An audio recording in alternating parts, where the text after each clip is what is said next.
Martha and the Master. Yan. Siguro from the past 3 years na itabi ko na po ito sa inyo.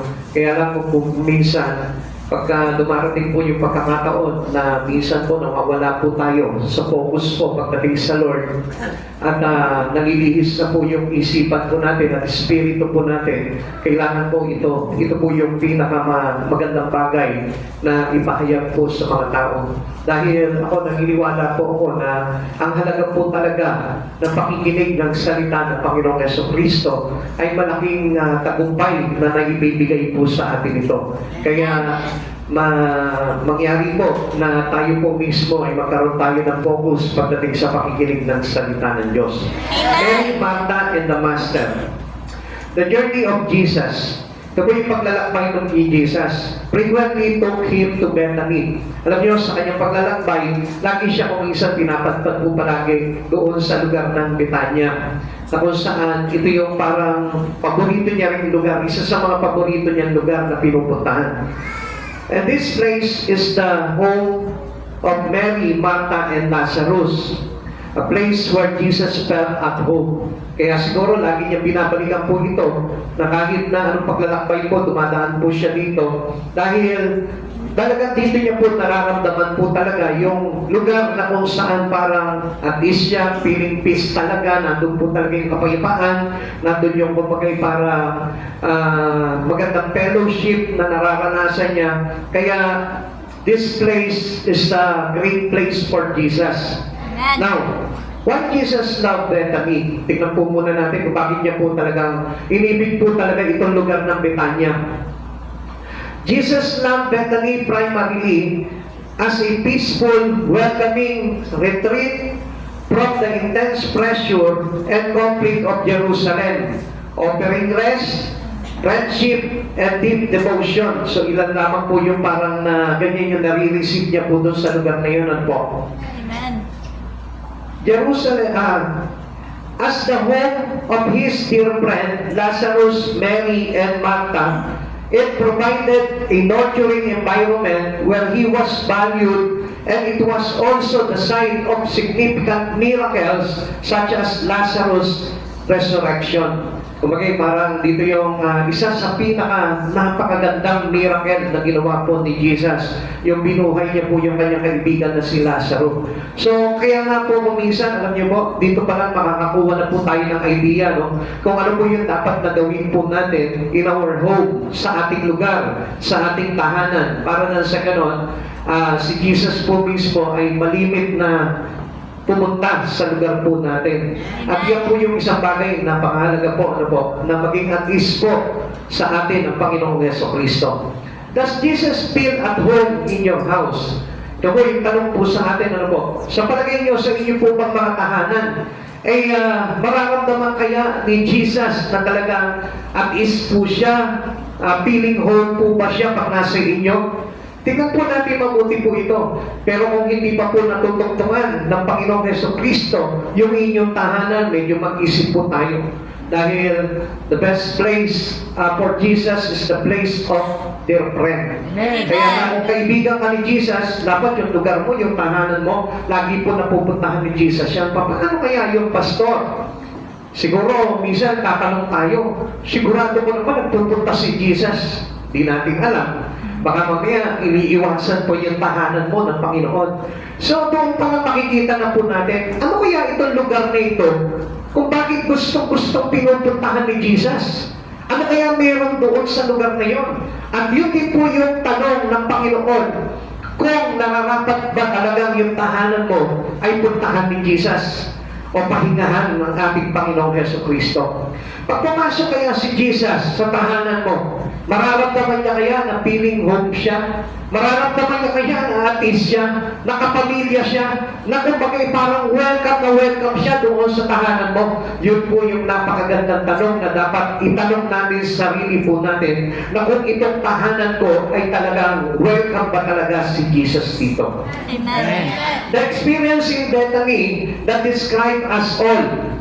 Nung nagpunta po ito si Jesus sa Betania, doon sa mismong tahanan po nitong si Mary, si Martha at ni Lazaro, Alam niyo po ba kung ano nangyari po dito? Sabi po dito sa kanyang salita, Mary sitting at the feet of Jesus. Pagdating po ni Jesus doon, po agad dito si Maria sa paanan nito po si Jesus.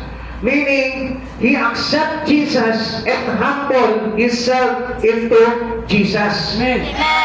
Martha laboring and complaining. Ito naman si Martha, nandun na si Jesus, pero abalang-abala pa sa mga bagay na kanyang ginagawa. Kaya nga kalimitan, alam niyo po, marami po sa atin ngayon, hindi talaga welcome si Jesus. Marami po mga Kristiyano, hindi welcome si Jesus. Bakit? Kasi kung minsan, para tayong si Martha, na madalas tayo po ay nandun sa labor and complain. At alam niyo po ba kung paano nangyayari itong mga bagay na ito? Marami po kasing tao na abalang-abala sa maraming bagay and then they consistently complaining. Marami silang pinagkakaabalahan pero reklamo sila ng reklamo. Marami silang gustong gawin pero reklamo sila ng reklamo. Not Mary. Ito si Mary, kapag nakikita niya na si Jesus, ang ginagawa niya, he completely sit silently, quietly into the feet of our Savior. Ito po yung gusto mangyari ni Jesus, na tayo po mismo, meron tayo kumbaga parang accommodating, humble spirit to the Lord. Yung pag in-accommodate natin si Jesus sa buhay natin, mararamdaman niya agad yung pagiging humble mo.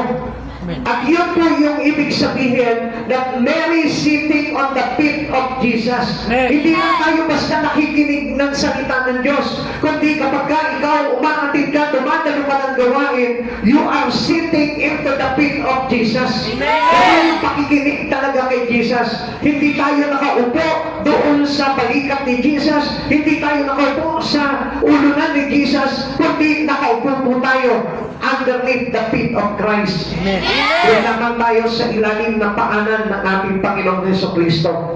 Ito po yung dalawang klase ng tao kay Kristo. Maaaring kilala po natin si Jesus, but we are Martha to Jesus. Maaaring kilala natin si Jesus, pero we are Mary sitting at the feet of Jesus.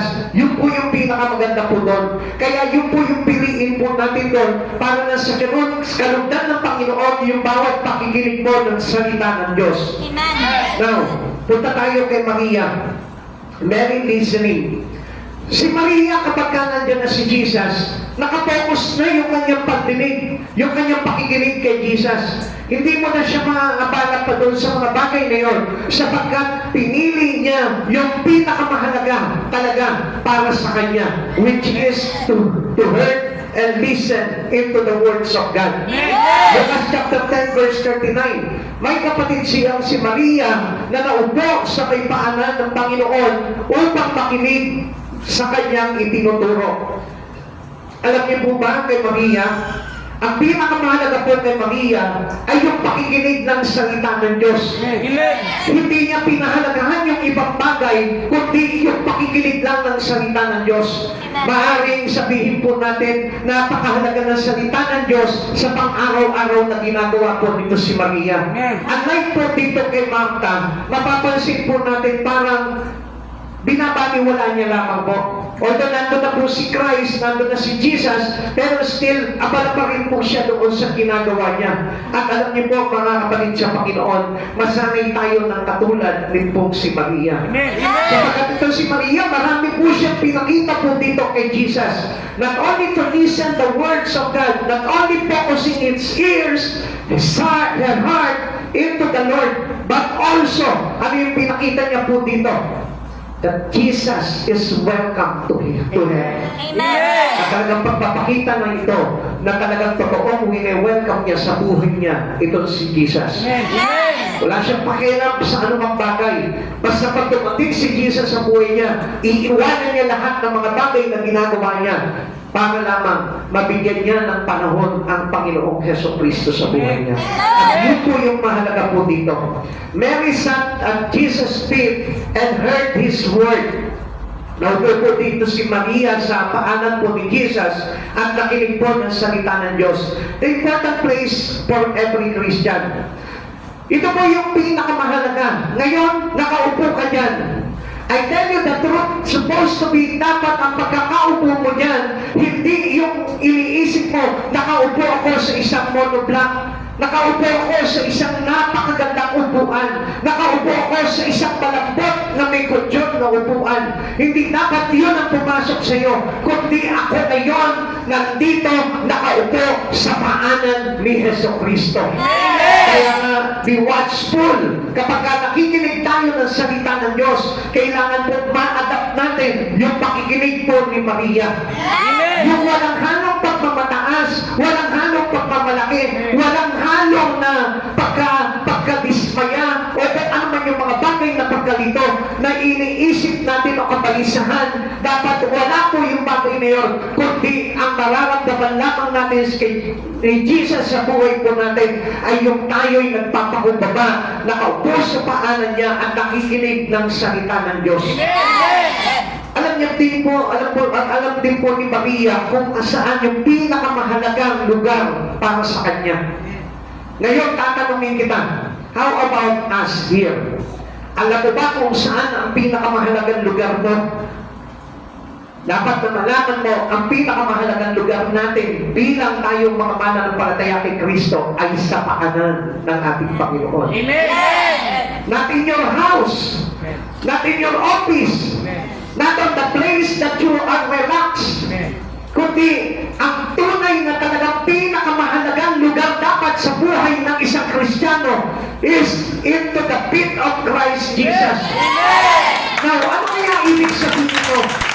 What is this place for us? Ano kaya ito ang ibig sabihin itong lugar na ito para kay Maria? This is the place of submission. He showed that he submit her whole life to his master, to our Christ Jesus. At yan po yung the best na dapat ginagawa ng bawat isa sa atin. Yung kapag tayo po ay nakikinig ng salita ng Diyos, sinasabit natin yung buhay natin, yung espiritu natin, yung kaluluwa natin kay Jesucristo. Walang sino man sa atin na pwedeng hindi magsabit sa Kanya. This is the place of submission. The feet of Jesus. At dapat natin, ito po mismo ay i-practice po natin sa buhay po natin kapag tayo po ay dumadalo ng pagtitipon at nakikinig ng aral ng ating Panginoong Jesucristo. Luke chapter 8 verse 41. Dumating noon ang isang lalaking nagngangalang Jairo, isang tagapamahala ng sinagoga. Nagpakibaba ito at nakiusap kay Jesus na sumama sa kanyang bahay. Anong pinakita po dito? He submit to Jesus. Take note, ito pong si Jairus ay isang tagapamahala o pinuno sa isang sinagoga. So, ang ibig sabihin po nito, siya po ay may katungkulan. But yet, hindi dahil doon, kundi ang ginawa po nito nung lumapit siya kay Jesus, nagpatira pa siya. He submit whole. Buo-buo, isinabit niya yung buhay niya dito kay Jesus. Kung naramdaman ni Jesus, nakarapat-dapat na pagpalain ang taong ito. Kaya marami po sa mga Kristiyano ngayon, hindi pinagpapala ng Lord, hindi tinutugon ng Lord ang mga panalangin. You know why? Dahil hindi nila maisabit ang buhay nila kay Jesus. Alam mo ba, kapag ang buhay mo ay nakasabit kay Jesus, hindi mo ba alam na si Jesus mismo ang mag-o-offer sa iyo ng mga bagay na kailanganin mo? Hindi ka ba nagsasalita, ibinibigay na sa iyo ni Jesus yung pangangailangan mo. Kaya ano pong nangyari po dito? Nung inilapit po nito si Jairus yung kanyang anak, alam niyo po ba, pinagaling agad ito ng ating Panginoon. Because submissions can give life. Yung ating pagsuko sa Panginoon, yung pagbibigay po natin, pagpapatirapan natin sa Panginoong Jesucristo, it gives you life. Alam niyo po ba, kapag ang buhay natin, ipinagpatirapan natin kay Jesus, yung buhay na ibabalik naman sa iyo, kapalit ng pagpapatirapan mo sa Kanya, ay upod talaga ng napakahalaga. At ano yung buhay mo yun? Hindi lang yung para magumanda yung buhay mo dito, kundi yung buhay na walang hanggan. It will na in every submissions of the person, there is always corresponding miracle will happen. Amen! Sa lahat ng pagpapakirapan ng isang tao sa Panginoon, gusto ko po na malaman po ninyo na mayroong miracle, himala na ginagawa sa buhay mo ang Panginoon. And sometimes, alam niyo po ba, why God allowed you to have trials? Kung bakit po ang Diyos nito inaalaw na ikaw ay magkaroon ka ng mga pagsubok sa buhay for you to learn to submit your life to Jesus. For you to learn to respect the words of God. Kasi alam niyo, marami na po Kristiyano ngayon they don't pay attention, they don't pay respect to the words of God. Binabaliwala lamang po nila yun. Para po sila si Martha. Iba yung inaasikaso nila. Iba yung iniintindi nila. Kung ito pong si Maria, talagang nakapokus lamang sa Lord and He submit her whole life to Jesus. At yun po yung pinakamagandang bagay po doon. Na sabi po dito, hindi aalisin kay Maria yung mga bagay na yun. Kaya nga, it gives life. Pag sinabing itong salita na pinakikinggan mo, will not be taken to you anymore. Forever, I tell you, it is eternal life. Amen! Kaya nga akala po natin, nakikinig lang po ng salita ng Diyos, wala nangyayari sa buhay ko. If you learn to listen with your submission to Jesus, I tell you, hindi tatanggalin sa iyo yung buhay na walang hanggan. Amen. Kaya nga kahit nasabihin mo na punong-puno ka ng pagsubok sa buhay, makinig ka, isuko mo yung buhay mo, ipagpahirapan mo yung buhay mo sa Panginoon, makikita mo, hindi tatanggalin sa iyo ng Diyos yung karapatan na ibinibigay sa iyo ng Lord, walang iba kundi yung buhay na walang hanggan. And what is this place? This place is the place of devotion. John chapter 12 verse 3, kumuha naman si Maria ng isang bote ng mamahaling pabango galing sa katas ng dalisay na nardo at ibinuhos sa mga paa ni Jesus. Pagkatapos pinunasan niya ang mga ito ng kanyang buhok at napuno ng ang buong bahay ng halimuyak ng pabango. We must give Him the best worship. Kailangan papukanin mo sa iyong debosyon yung mahalimuyak na pagsamba kay Yeso Kristo. Amen. Ako mangin kita sa oras na ito. Kapag ikaw ba'y nagde-devotion ka sa Lord, nag-worship ka, sumasamba ka, bumaba mo kaya yung paligid mo. Kapag ikaw sumasamba ka, nagpupuri ka sa Panginoon, bumaba mo kaya yung paligid. Siguro marahil hindi natin maintindihan ito. Kasi ang pagsamba po natin ay nagbibigay ng masamyong handog sa ating Panginoon. Gusto ng Lord na mahalimuyak yung iyong ibinibigay na pagsamba sa ating Panginoon.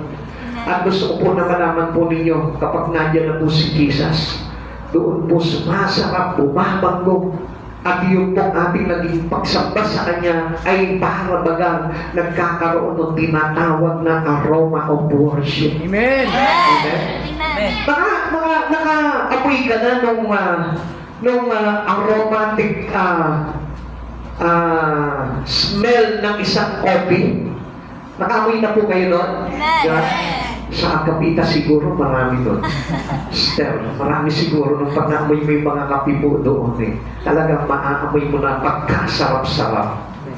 Minsan nga kapag nakikita ko lang yung post po ni Sister Mesile, pag nakikita ko yung mga kape nila doon, sabi ko, kung talagang pwede lang talaga sa akin doon, lagi ako nasa Agapita. Amen? Diba? Kasi pag naamoy mo na agad yung kape, ang sarap nito. Yun agad yung papasok, hindi mo pa natitikman. Parang sa iyo mismo, parang masasabi mo agad, ang sarap nito. Kapag yung iyong pagsamba sa Panginoon is aromatic, gusto mo malaman mo, ang Diyos, nakikita niya yung sarap ng pagsamba mo. Amen! Minsan na sa atin, yung miss palagi yun yung nawawala na sa atin Alam niyo kung bakit? Because we have neglected our worship to Him. Hindi na po nagiging devotion. Ibig sabihin po nito, hindi na po natin na ipapakita talaga sa Panginoon yung pagiging devoted natin sa Lord. Kaya nga umisak, pinapaliwala na lamang po natin ang pakikinig ng salita ng Diyos. Malimig pa nga po, naiinip tayo. Malimig pa nga po, parang balisa tayo. At lagi po pumapasok sa isip natin yung mga alalahanin natin, kabalisaan natin, yung mga isipin po natin sa buhay na ito that cannot give your worship an aroma. Amen? Amen. Hindi talaga makakapagdulot yun sa ating pagsapa sa Panginoon na mabango.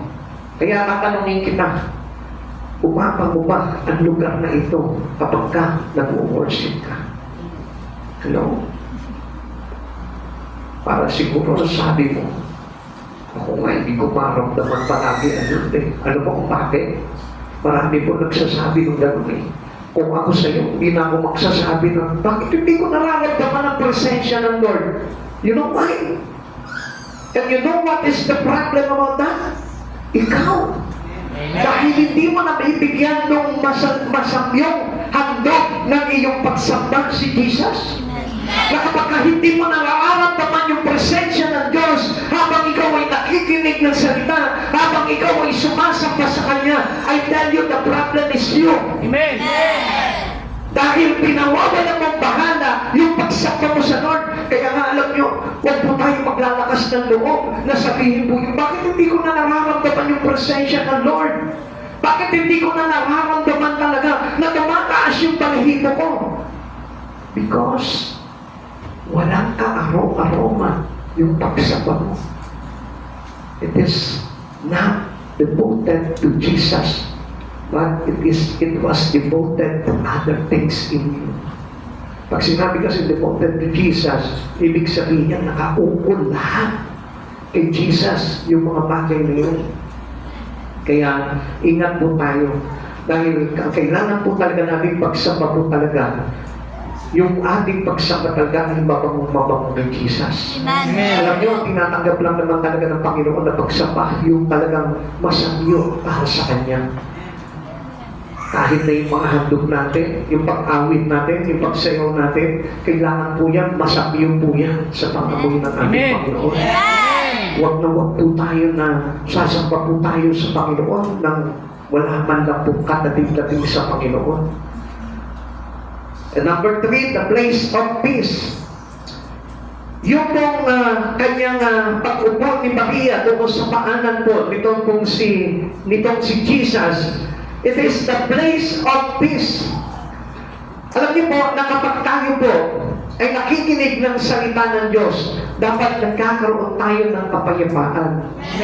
Gaano man kabigat yung ating mga pagsubok sa buhay, dapat while listening to the words of God, we feel peace. Nagkakaroon ka ng kapayapaan. Sino dito ngayon yung puno ng problema pero may kapayapaan ka ngayon? Kadalasan, tataas lang ang kamay talaga. Pero ang katotohanan, amen? Dapat yung totoo. Kasi si Jesus, hindi naman natin madadaya si Jesus eh. Kaya nga, gusto talaga ng Lord talaga, peace. Kaya nga nagiging welcome si Jesus sa isang lugar kapag may kapayapaan din. Dahil nagahari yung Espiritu ni Jesus. Kaya si Jesus mismo, nagkakaroon siya ng pleasure doon sa lugar na yun. Bakit? Because His Spirit was there. Amen. Kung saan nandun yung kapayapaan, ibig sabihin nagahari po si Jesus. Amen. Kaya nga yan po yung kadalasan nawawala po sa atin eh. Minsan kahit na po sa church po natin, nawawala yung kapayapaan. Amen? Sapagkat hindi po natin, minsan, hindi po natin talaga alintanan na kailangan po talaga maghari po talaga yung kapanalan ng Diyos.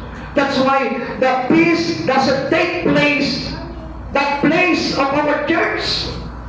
Hindi po talaga ito, kung bakit parang nagpapalunan ng kapanalan ng Diyos, kung bakit walang kapayapaan. Even at your home, dapat po na punong-puno ng kapanalan yung lugar ninyo, yung tahanan ninyo para nang sa ganon, ito pong lugar po ninyo, tahanan ninyo ay magkaroon po talaga ng kapayapaan. Amen. Pinangako naman talaga ng Panginoon yan eh.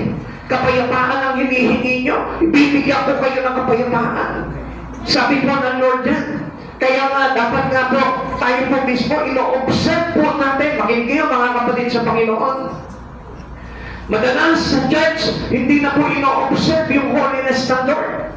Kung minsan, kung ano-ano na yung pinagagawa natin. Unlike dito po kay Maria, talagang umupo siya, he sat unto the feet of Christ Jesus and listened. At alam niyo po ba kung ano po yung lugar na yun? Kay Maria, it is the place of peace. It is the place of holiness. Amen. Alam niyo po ba kung bakit walang peace? Ang kabaligtaran po nito dahil mayroong kaguluhan. There is trouble. Pag walang peace, there is trouble. So alam niyo po ba kung bakit maraming trouble? Kasi we won't focus our spirit into the Lord. It doesn't count the holiness of God into us. Pag dumating yung kabanalan ng Diyos sa buhay ng isang tao, gusto kong malaman mo, kahit gaano kagulo ang mundo, ikaw, namumukuntangi ka na may kapayapaan sa buhay mo. Amen? Kaya nga, gusto natin babaliwala inyong gawain. Dapat nga po, kapag kayo sumasamba sa Panginoon, nakikinig ng salita ng Diyos, ang ibig sabihin niyan, dapat you are now sat onto the feet of Christ Jesus. Nakaupo ka na dapat, hindi dyan sa monoblock mo, kundi sa paanan ni Jesus. Hindi, dapat observe mo na yung kabananan para mapuno ka ng kapayapaan sa iyong puso. Amen? Tanggalin mo muna yung mga ibang bagay na ginagawa mo. Huwag ka muna maging katulad ni Marta na maligati. Dapat maging katulad ka ni Maria na sumta talagang dumating si Jesus, nag-focus siya kay Jesus, hindi niya na muna inintindi lahat ng mga bagay sa buhay niya, kundi ibigay niya yung kanyang sarili into the feet of Christ Jesus. Sabi po dito, the place of peace, Lucas chapter 8 verse 35, lumabas ang mga tao upang tignan ang nangyari. Paglapit nila kay Jesus, nakita nila ang taong dating sinasabihan ng demonyo, nakaupo siya sa paanan ni Jesus, nakadamit at matino na ang isip. Sila'y, ang sabi po dito, sila'y lubhang natakot. Tignan niyo po ito ha, iiba yung Geresano ngayon na inaalihan. Ang tagal niya walang kapayapaan. Kaya nga nandun siya sa simenteryo, sabi nila yun yung pinakapayapang lugar. No, that is not the place of our peace. Amen. Alam niyo kung bakit? Kasi patay na yung mga tao nandun. At kung patay na yung mga tao nandun, obviously wala na si Jesus doon. Pero hindi nyo napansin, nung dumaan si Jesus doon, itong Geresano na ito, ano nangyari? Nakalaya. Amen. At nakita po ng kanyang mga alagad na nakaupo sa paanan ni Jesus, ito pong inaalihan ng demonyo na ito, at payapa na yung kanyang kaisipan. Amen. Amen? Nagkaroon na ng katinuan sa kanyang kaisipan. Alam mo, kapatid sa Panginoon, isang bagay lang ang nakita ko dito na kapag ang isang tao walang kapayapaan sa isip, ibig sabihin niya, hindi dinadaanan ni Jesus. Amen? Amen.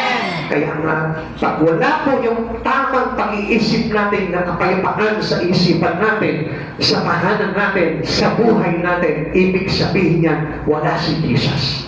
Amen. Pero kung minsan, alam niyo po, mas pinipili pa po natin yung kaguluhan kaysa sa kapayapaan Mas ini-entertain natin yung demonyong nakakasi doon sa Geresano kaysa si Jesus na nagdadaan sa iyo, pabalik-balik sa buhay mo, pero ayaw mong entertainin si Jesus, kaya walang kapayapaan. Amen? Amen. Naiintindihan niyo po yun? Amen. Kapag hindi naaalis yung kapayapaan sa yung kaguluhan sa buhay mo, gusto ko malaman mo, hindi nakakapasok sa puso mo si Jesucristo. Amen. Even yung Geresano na ito, na lubha talaga, na inaalihan ng masamang espiritu, napakaraming demonyo nakapasok sa katawan niya. Amen? Legion of demons yung nakapasok sa kanyang katawan. Kaya hindi siya magkaroon ng kapayapaan. Ito yung gusto ko na matandaan natin lahat. Kaya ang isang tao, even though you are Christian already, hindi ka magkaroon kapayapaan sa isip mo, sa pamumuhay mo. Alam mo kung bakit?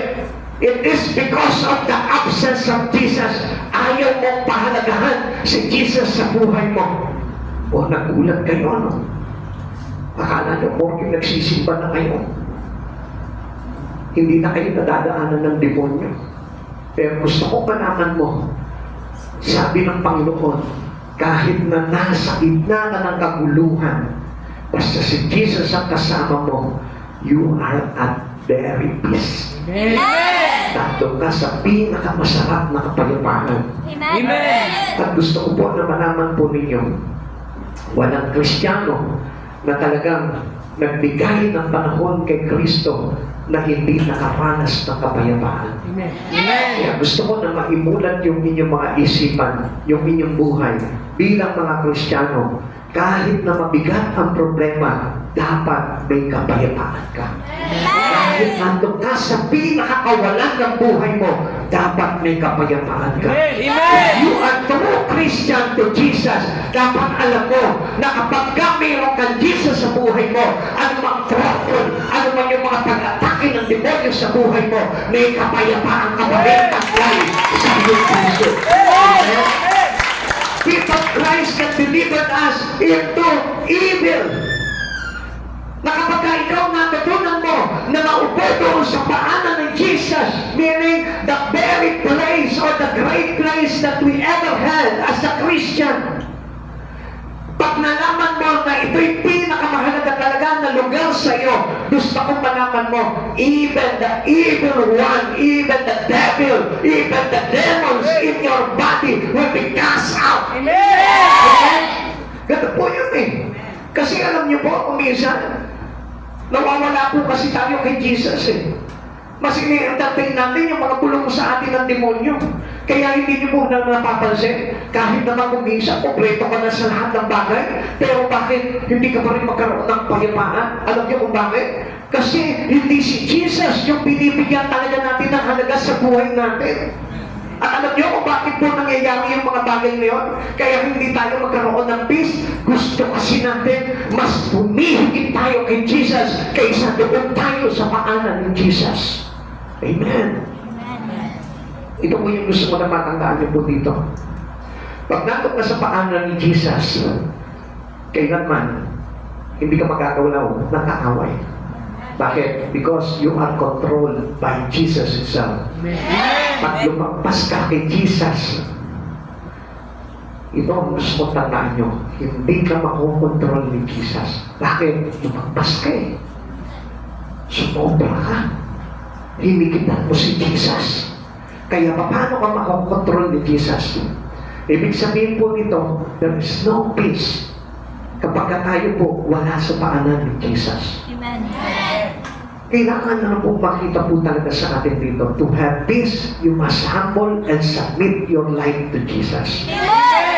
Yun po yung makapagbibigay ng kapayapaan sa buhay natin. The place of peace in our life. Mary is the best example of all Christian. Ito po si Maria. Ito po yung napakagandang halimbawa po sa atin. Mary is an example of Christian learning. Isa po siya pinakamagandang halimbawa para tayo po mismo ay magkaroon din ng matutunan. Mary is the example of a Christian worshiping. Sa ating pagsamba, si Maria ang napaka-the best na example po sa atin. Amen. Mary is an example of a Christian devotion. At alam nyo, mga kapatid sa Panginoon, if you took your devotion, kailangan yung pagiging humble natin katulad ng kay Maria, ganun po dapat. Amen. Amen? Amen. Huwag mong ipagmamalaki yung sarili mo sapagkat kailanman hindi ka makakapag-devotion sa Lord.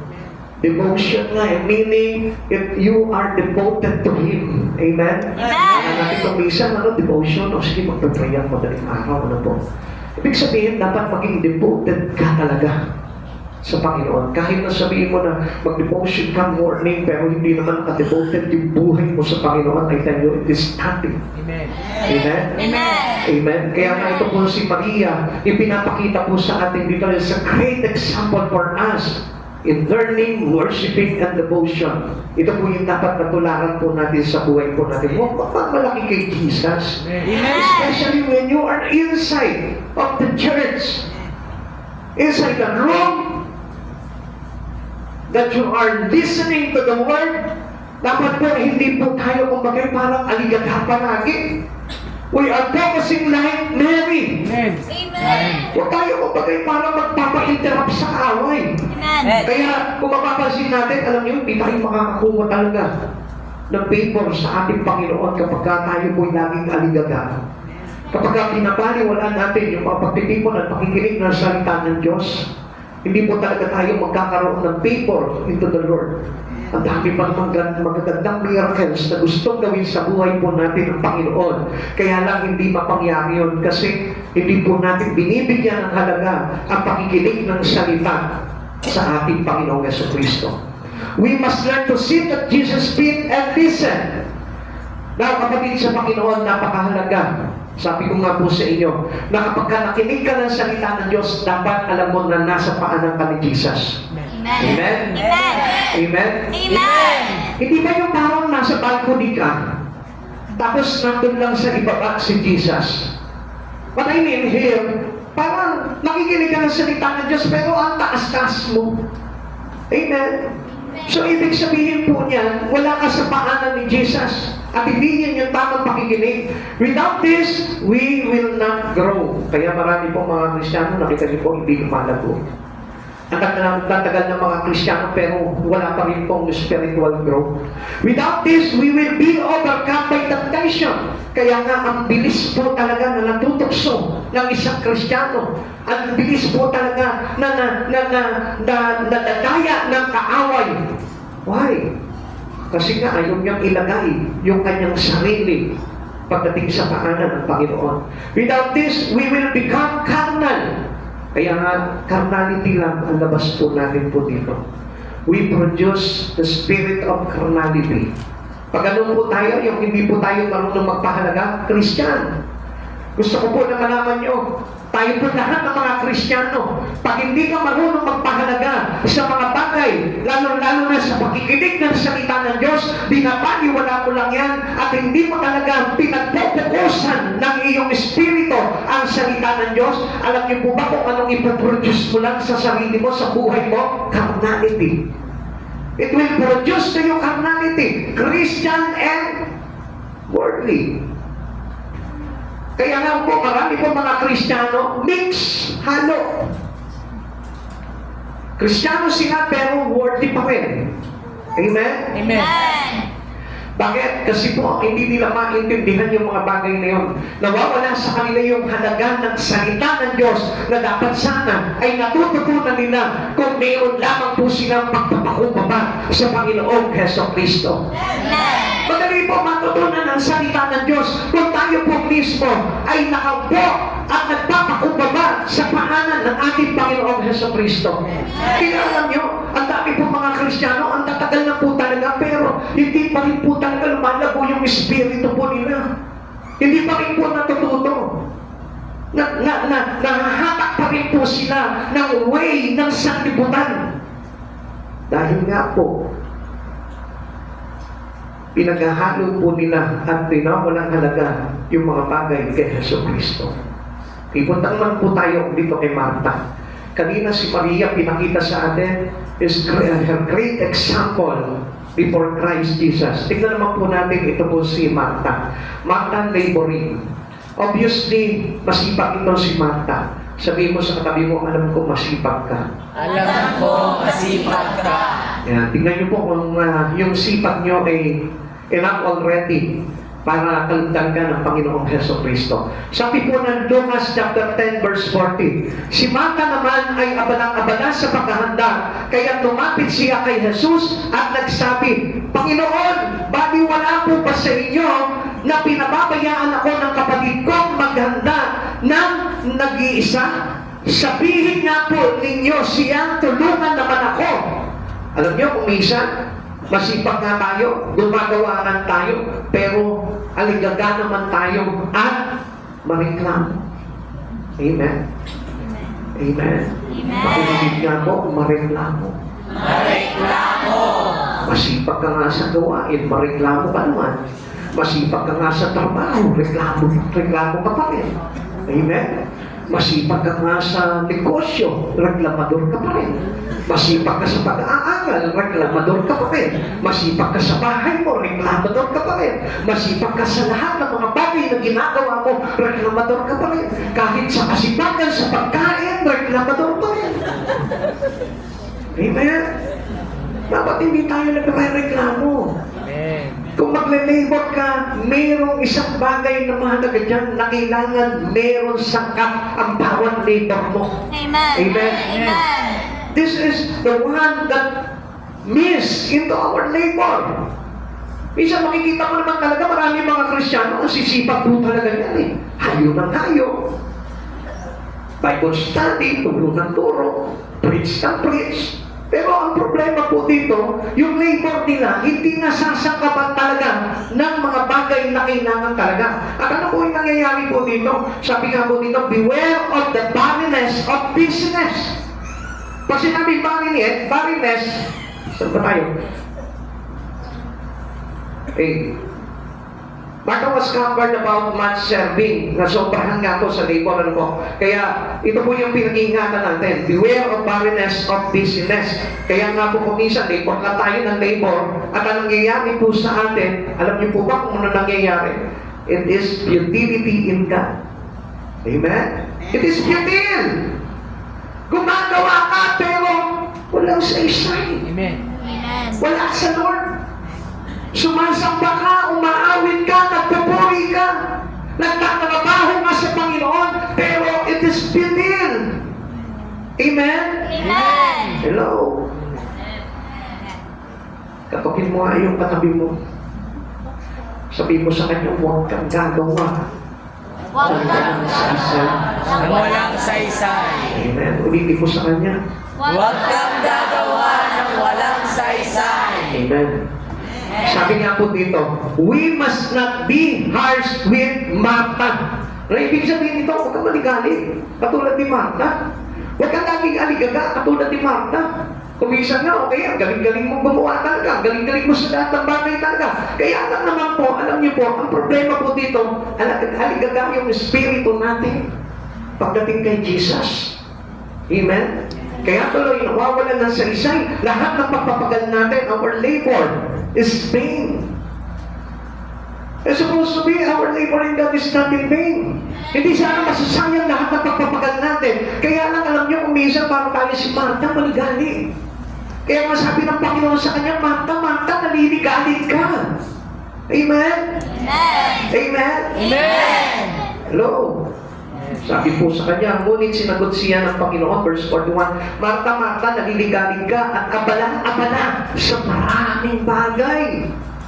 Amen? Pag dumating si Jesus sa buhay mo, tagalin mo muna yung maraming bagay. Jesus lang muna. Amen.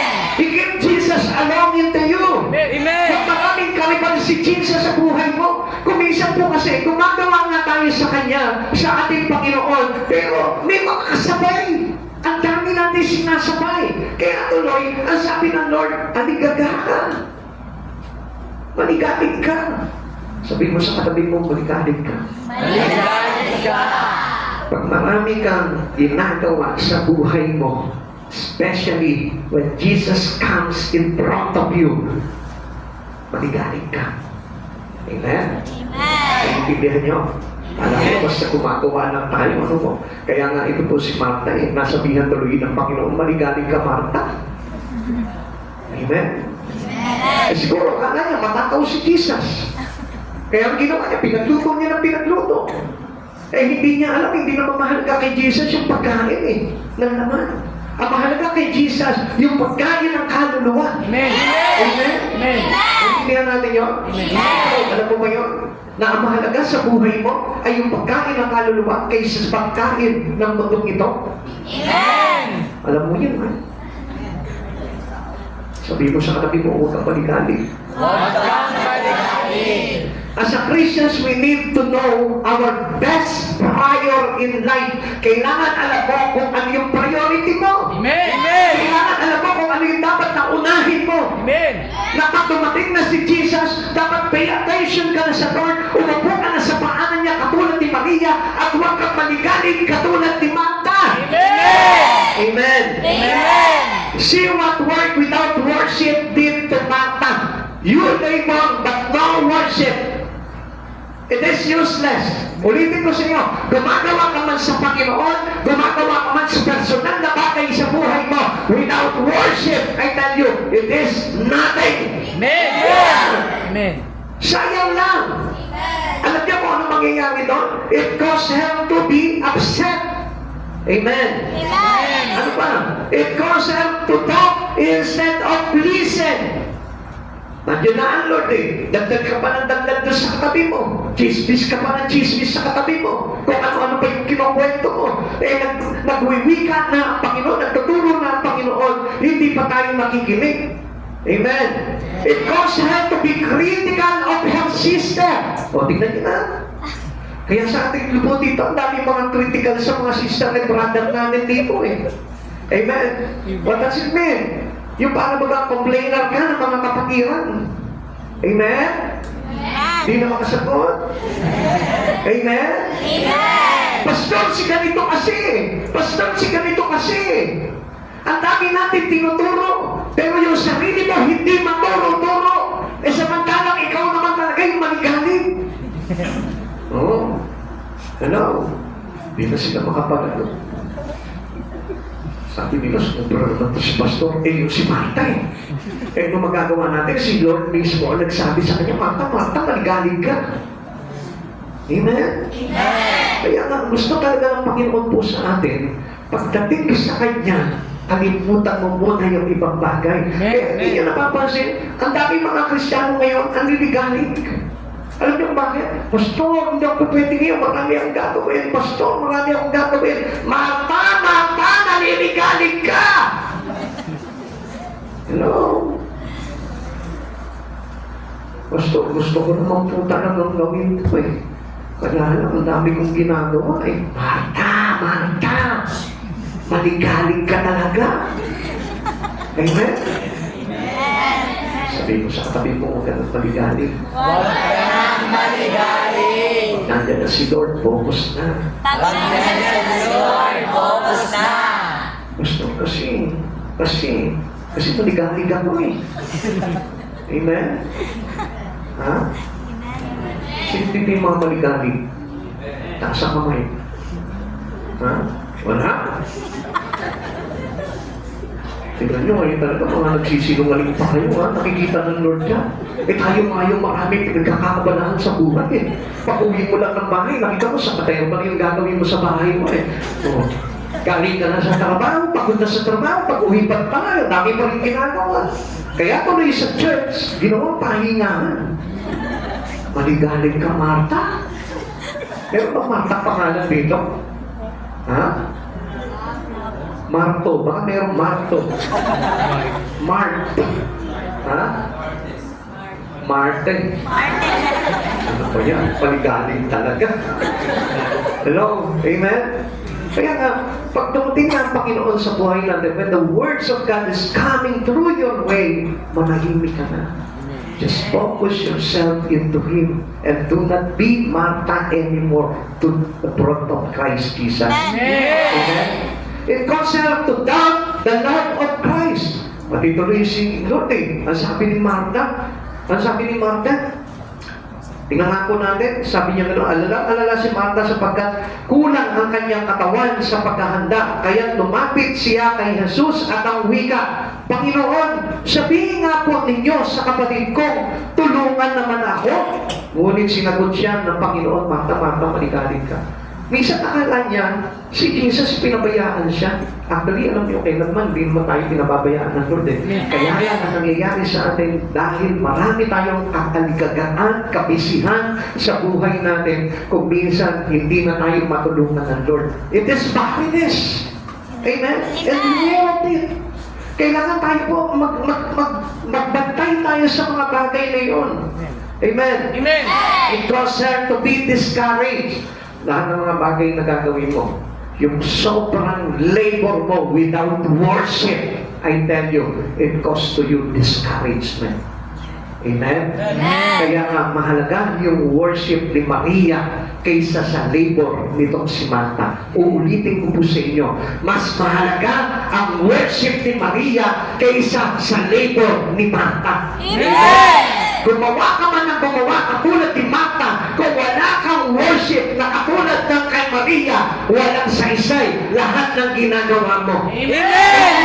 Hindi mabango yun sa harapan ng Panginoon. Amen. Mas mabango yung ginawa ni si Maria. Amen? Kaya nga nakita nyo, natutunan ni Maria na magbasag ng pabango mamahalin. Amen?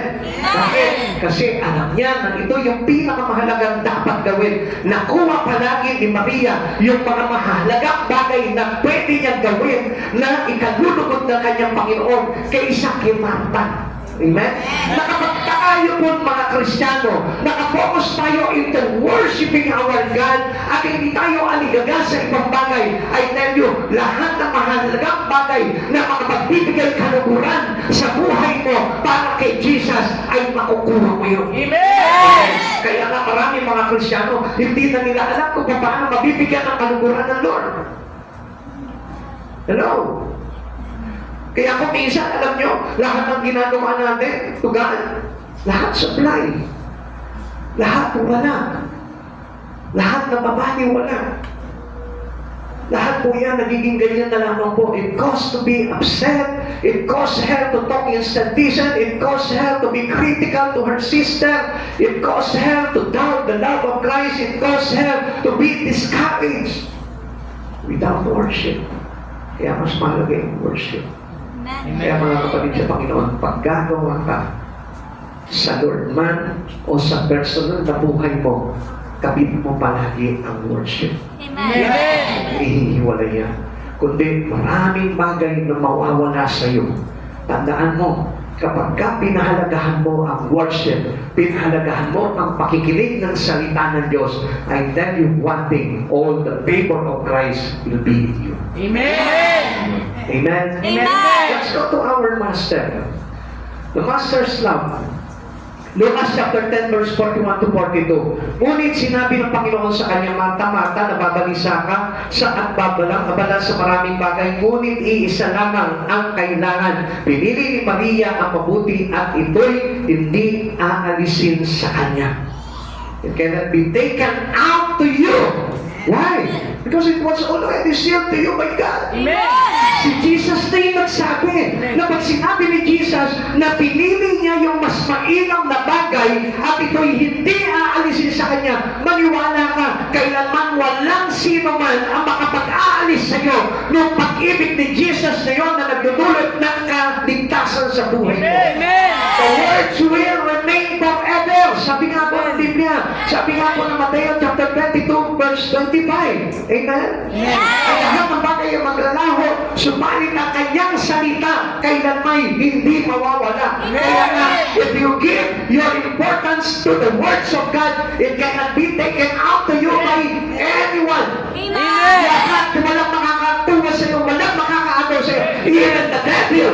Amen?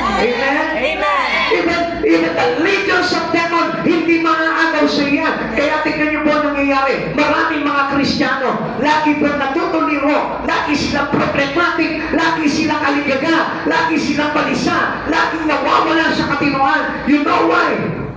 Dahil wala yung worship, meaning the importance of word into their heart. Amen. Amen?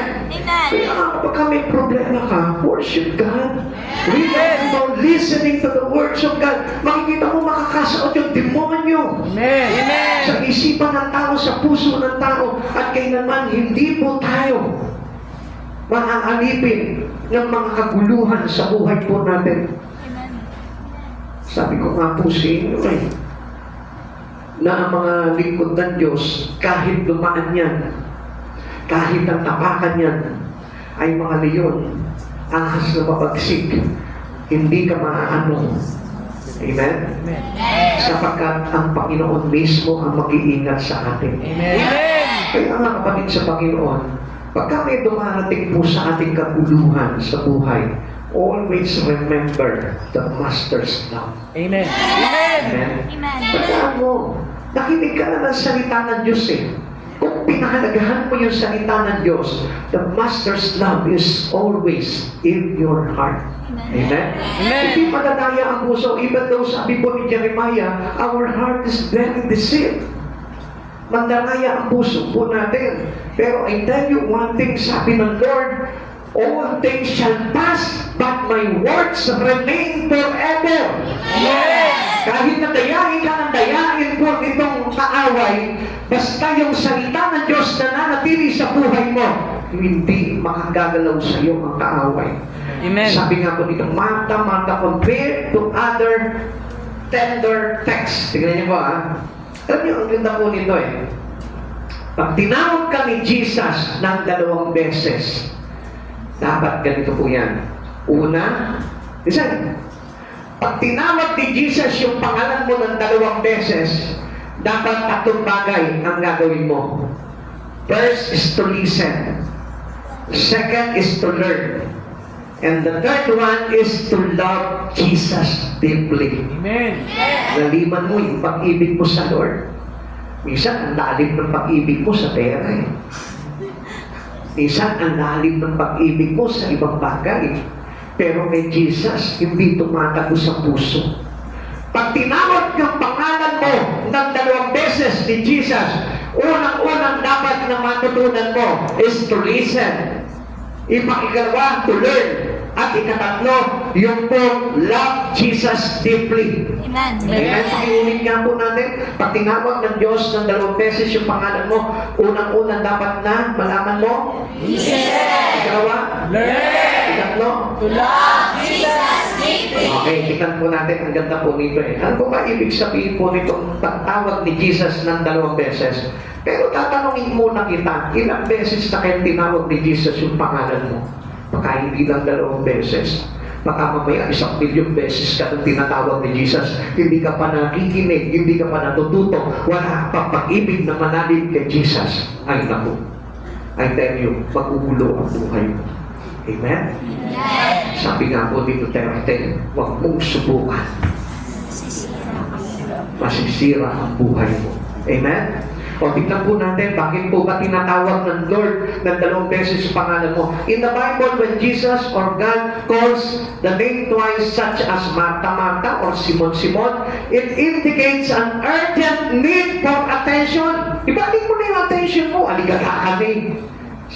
Di ba? Amen. Si Martha nga, kita mo, balisak-balisa na, maligalig na eh. Kaya nga, gusto ng Panginoon po dito, yung urgent need for attention, deep personal affection, malalim na pag-ibig, or moment of critical, life-altering instruction. This is repetition emphasizes intimacy, warn of danger, or signals of profound spiritual calling. Tandaan po natin yan, yung mga nakapula na yan. Yan kung bakit tinatawag ng Diyos yung pangalan mo ng 2 beses. Ang nakakatakot po dito, hindi lang 2 beses ka nang tinawag ng Lord.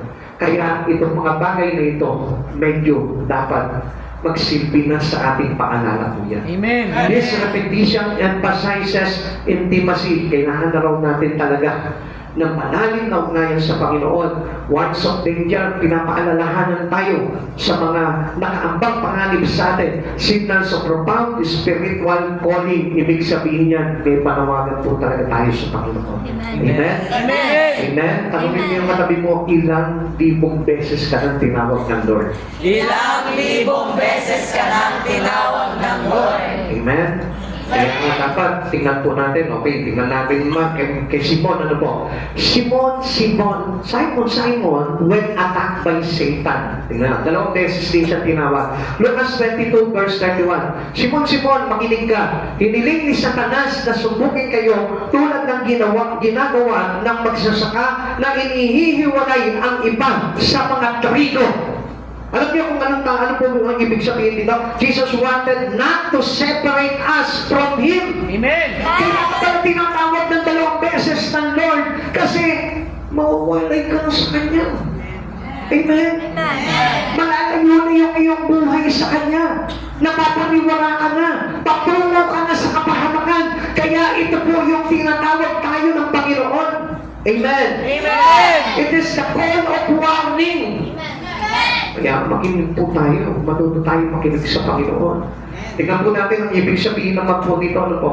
Luke 22:31. Simon, Satan has asked to sift all of you as wheat. Para tayo sinusubok ni Satan dito.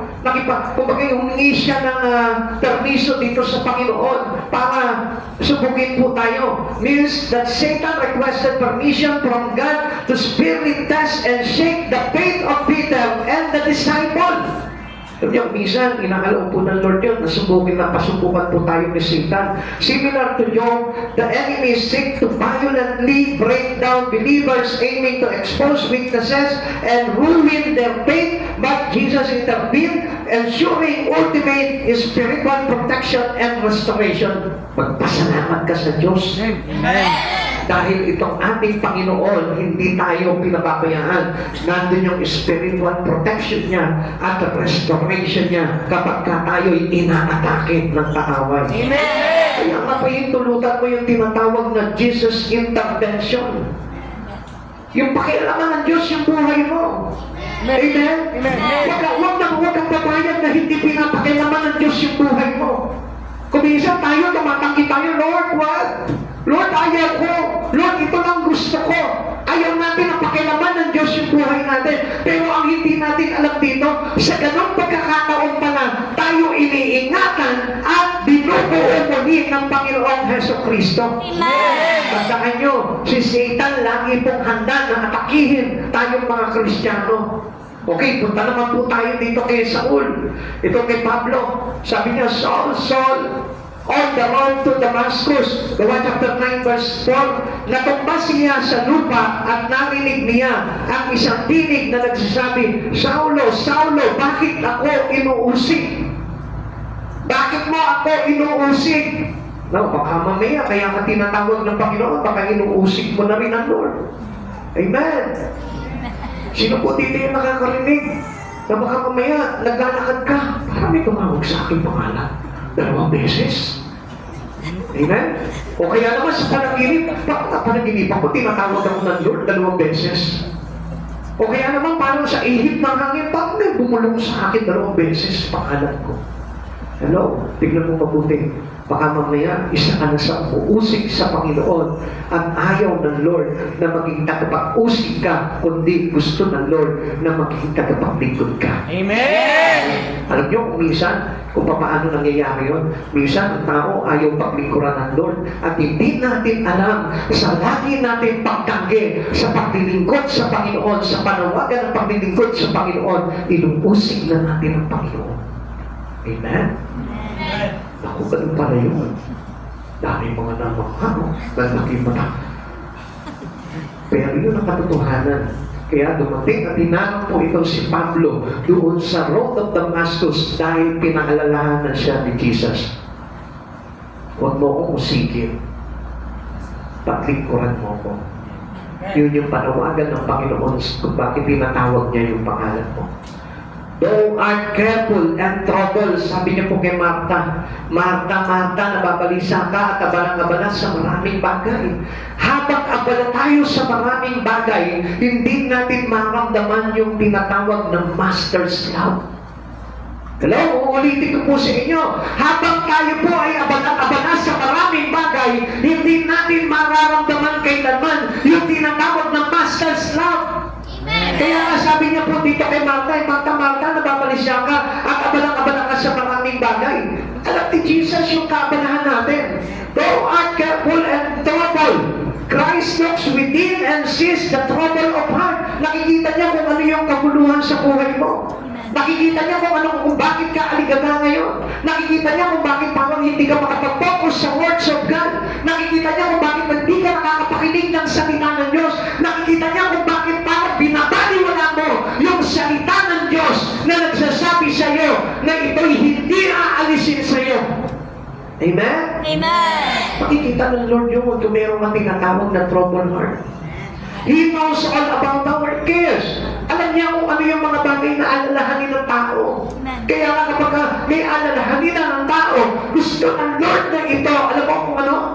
Kung ano talaga ang gusto mangyari ng Lord nito, maramdaman mo yung tinatawag ng master's love. Amen. Pag ikaw ay aligagana, kapag ikaw palisana, kapag magulo na isipan mo, kapag meron ka ng trouble heart, kapag meron ka ng trouble spirit, one thing that you need to have in your life, what is this? The master's love. Amen. Yung pag-ibig ng Diyos ang kailangan mo. Amen. Amen? Amen. Sapagkat ang pag-ibig ng Diyos kailanmay hindi matutugpasan ng pag-ibig ng sanlibutan na ito. Amen. Hindi matutugpasan ng pag-ibig ng salapi. Hindi matutugpasan ng pag-ibig ng kayamanan ng mundo. Hindi matutugpasan ng pag-ibig ng kahit na sinong tao. Because the only great love that we ever had is our Master's love. Wala tayong ibang mga nakakakilang pag-ibig na matatanggap sa kapwa natin, kundi sa pag-ibig ng Diyos lamang. We have to cast our cares on Him. Siya lang yung nagmamalasakit sa atin eh. Amen. Amen. Minsan na alam nyo, yung mga mahal natin sa buhay, hindi naman nagmamalasakit eh. Kunting malasakit lang, pero hindi talaga totoo. Nalubusang pagmamalasakit. Pero si Jesus, paano magmalasakit ang talagang totoo nagmamahal sa atin? Iniingatan niya tayo. Inilalayo niya tayo sa kasamaan. Inilalayo niya tayo sa kapahamakan. At tayo'y inilalapit niya sa kanyang dakilang pag-ibig. Amen. Alam ni Jesus kung ano yung kabalisaan mo ngayon. Kaya nga mga kapatid sa Panginoon, gusto ko po malaman nyo, minsan, complainer Christian tayo eh. Tinatawag ka na ng Panginoon, pero reklamo ka pa ng reklamo sa Lord. Lord, wala kasi kami papasahe. Lord, kailangan ko kasi kumayon. Lord, kailangan ko kasi ng ganito. Lord, abala kasi ako sa bahay. Lord, marami akong ginagawa. Pero ang hindi mo alam, napakahalaga nun dahil ang Diyos gusto kang pagmalasakitan. Amen. Kaya nga, cast all your cares to Him. Sabi po ng 1 Peter chapter 5 verse 7, ipagkatiwala ninyo sa Kanya ang inyong mga alalahanin sa buhay sapagkat siya ang nagmamalasakit sa inyo. Only Christ Jesus. Huwag kang magtiwala sa sarili mo. Bakit may asawa naman ako? Bakit meron naman akong magulang? Bakit meron naman akong mga kaibigan na magmamalasakit sa akin? Hanggang kailan? Paano kung atake na ni Satan yung nangyayari sa buhay mo? Paano kang pagmamalasakitan ng isang tao lang? Kaya nga gusto ko malaman po ninyo, the Master's love is the one that is very important to our life. Yung pag-ibig ng Diyos. Kung may kaguluhan ka na ngayon, kung marami ka ng alalahanin ngayon, kung marami ka ng pagsubok na dinadaanan ngayon, kung hirap na hirap ka na sa buhay mo, yun yung tawag ng Diyos sa pangalan mo. Ilang bagay na yung nagbigay sa iyo ng kaguluhan sa buhay na ito. Kung dalawa, ibig sabihin yan, 2 beses nang tinawag ng Diyos yung pangalan mo. Tataka ka, no? Kailan tinawag ng Lord yung pangalan kong 2 beses? Kailan tinawag ng Lord yung pangalan ko, Nante? Ilang trouble na yung dumating sa buhay mo. 1, 2, 3, o more than that. Ganang beses ka nang tinawag ng Panginoon upang ilagak mo sa Kanya lahat ng alalahanin mo. Di ba napakabuti ng Lord? Kaya pala tayo nandito ngayon. Dahil nakikita ng Lord yung mga alalahanin natin. Nakikita ng Lord kung ano yung bagay na gumugulo sa atin. Ibig sabihin pala nung tinatawag ka na ng Diyos sa pangalan mo. Tinatawag ka na ng Panginoon sa buhay mo. Wala ka ng trabaho. Nagutom ang pamilya mo. Nabigo ka sa mga bagay-bagay sa buhay mo. May kaguluhan sa pamilya niyo. Tawag ng Diyos yan sa pangalan mo. Ang sabi ng Lord, why don't you feel the Master's love? Damayin mo yung pag-ibig ng Master. Damayin mo yung pag-ibig ni Jesus na nagsasabi sa iyo, anak, tapos na ang mga kabalisan. Anak, tapos na ang problema mo. sapagkat siya yung nagmamalasakit sa atin. Martha's important omission. Worship is the one thing needful. Yan yung nawala kay Martha. To open, we leave out the most important things. Yung pinakamahalagang bagay, yun yung tinatanggal natin parte sa buhay natin. Nakapokus tayo sa bahay. Nakapokus tayo sa pag-aaral.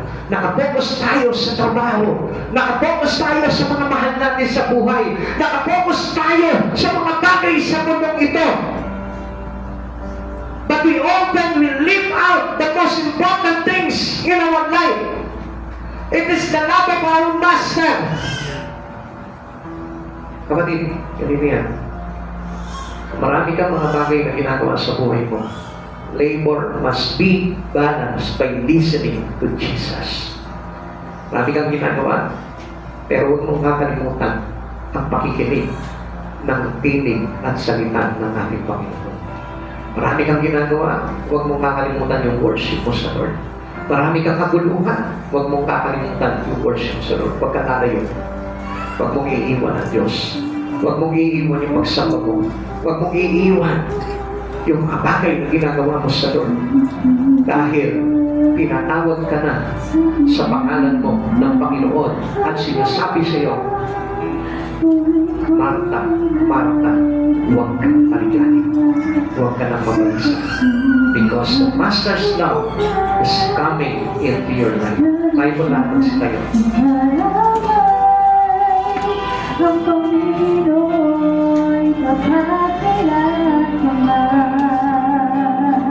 Huwag kang mabalisa sa buhay na ito. May problema ka sa pag-aaral, sa trabaho, sa tahanan, sa lakay, sa pamilya. Huwag kang mabalisa. Huwag kang manigalig. Nandyan yung Master's love. Nandyan yung pag-ibig ni Jesucristo na handang-handang ibigay sa iyo, na laging nagmamalasakit sa iyo sa oras-oras.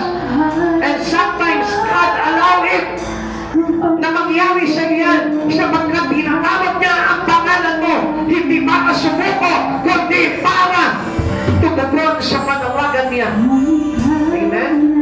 Ulitin ko po sa inyo mga kapatid sa Panginoon, bakit nangyayari sa iyo yung mga kabalisahan, kaguluhan, katigalingan, alalahanin, at iba't ibang mga pagsubok sa buhay sapagkat tinatawag ka na ng pag-ibig ni Jesucristo. May malaking problema ka ba ngayon? Ang ibig sabihin niyan, tinatawag ka ng pag-ibig ni Jesus. Meron ka bang kaguluhan sa pag-iisip? Meron ka bang karamdaman? Ibig sabihin niya, tinatawag ka na ng Panginoon sa pangalan mo upang ipadaman niya sa iyo yung tinatawag ng Master's love. Kailan ka matutuwa? Kapag wala ng pag-asa, kapag yung puso mo na nakalimutan ang pag-ibig ng Diyos sa buhay mo, kapatid sa Panginoon, merong pinakamahalagang bagay na dapat ka na lagi mo alalahanin sa buhay mo ay walang iba kundi ang Panginoong Jesucristo. Makinig ka sa oras na ito sa tinig ng Diyos. Makinig ka sa oras na ito sa mga bagay na ibubulok niya sa puso mo mula sa pag-ibig ng ating tagapagligtas na Panginoong Jesucristo. Hallelujah, glory to Jesus.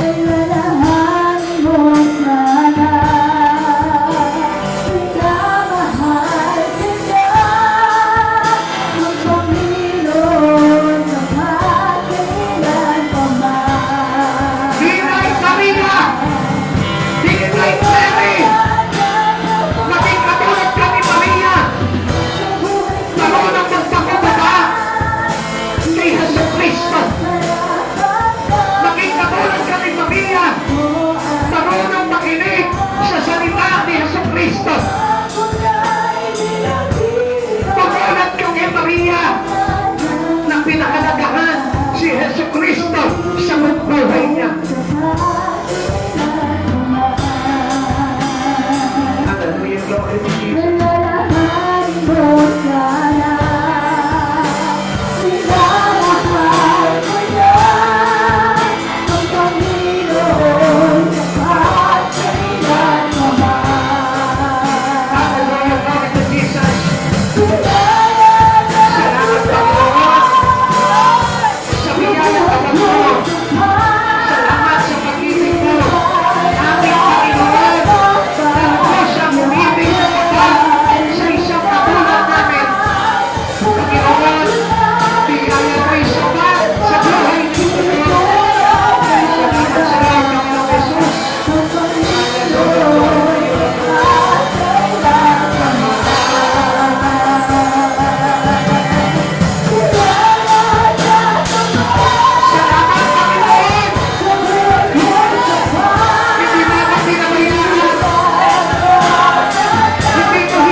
ng salita ng Diyos ay kapag ka itinutusok mo sa puso mo at pinapahalagahan mo sa buong pag-ibig ang salita ng Diyos na iyong napapakinggan.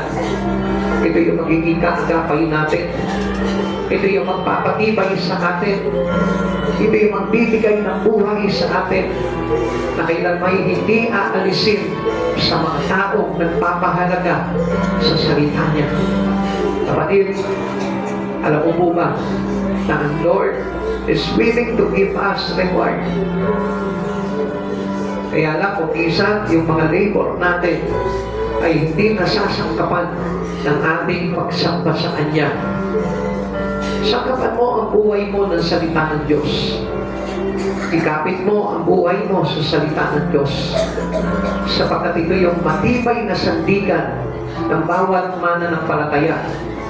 Yung salita ng ating Panginoong Jesucristo. Alam mo yung mga pagdaanan mo sa buhay na ito, kumapit ka sa salita ng Diyos. Maraming pinangako ang salita ng Diyos sa buhay natin. Sabi niya, I will give you strength. Sabi niya, I will provide all your needs. Sabi niya, I will never leave you nor forsake you.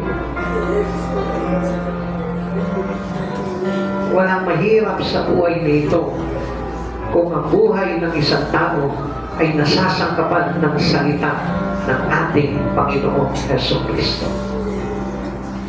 This is our weapon.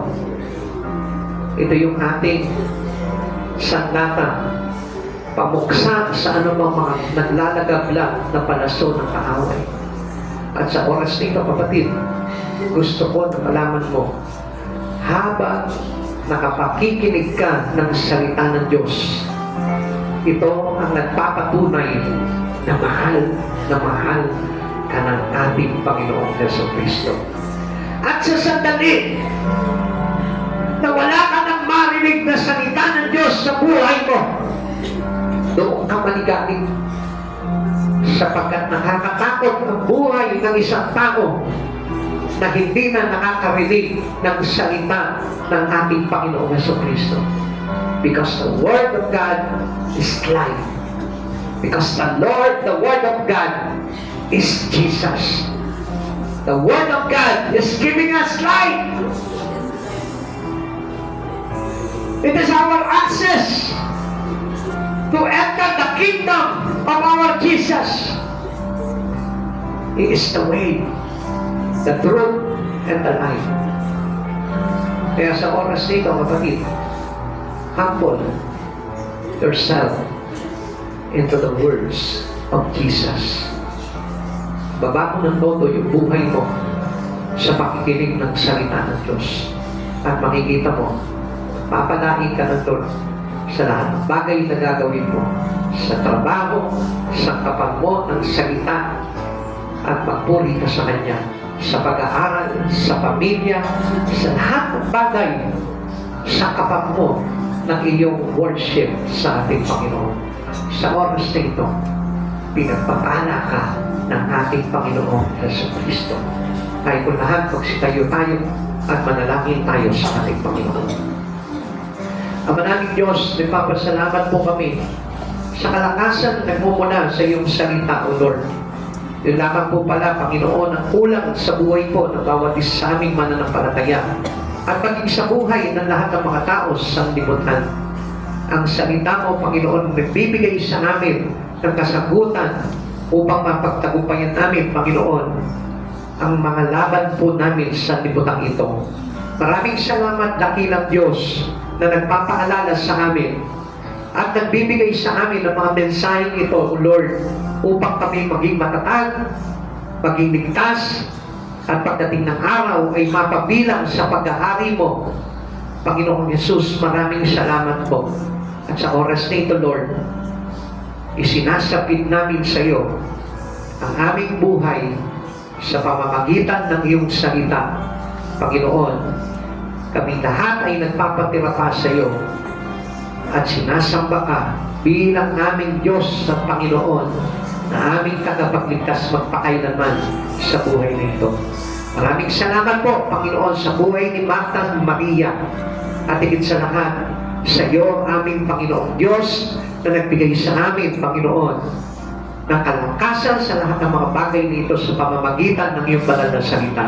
Maraming salamat po, Lord. Dalangin ko na taglayin ng bawat isa, Panginoon, ng salitang ito at maging pagpapala sa kanilang buhay at maging sa kanilang pamilya at sa lahat ng kanilang mga ginagawa, O God. At ipakita mo sa kanila, Panginoon, na habang nakakapit ang aming buhay sa iyong salita, Panginoong Jesus, Lord, darating ang bawat tagumpay sa lahat ng aming mga ginagawa, O God. Maraming salamat po, O Lord, into the great opportunity that you give us. Lord, maraming salamat po, O God. Salamat sa oras nito, Lord, at maging sa aming pag-uwi, O God, ingatan mo po ang bawat isa sa amin. Ingatan mo po kami, Panginoon, maluwalhati makarating sa aming mga tahanan. Ilayo niyo po kami sa anumang mga panganib, sa anumang banta ng kaaway, O God, at maluwalhati, Panginoon, na makarating ang bawat sasakyan namin, O Lord, at maging kaming lahat, O God, sa aming mga tahanan. Taglay ang iyong kabanalan, taglay ang iyong pagpapala, taglay ang kalakasang Espiritu, taglay ang aming Panginoong Jesucristo, na lagi namin kasama sa lahat ng oras sa aming buhay. Salamat, Panginoong Jesus. Thank you for the words. Thank you for the privileges, O Lord, na narinig namin, Panginoon, buhat sa iyong salita, O God. Maraming salamat po, O God. Sa iyo po namin ibinabalik ang lahat ng pinakamataas na papurit pagsamba sa tanging pangalan mo po lamang. In Jesus' name, Amen. Amen. God bless you all po.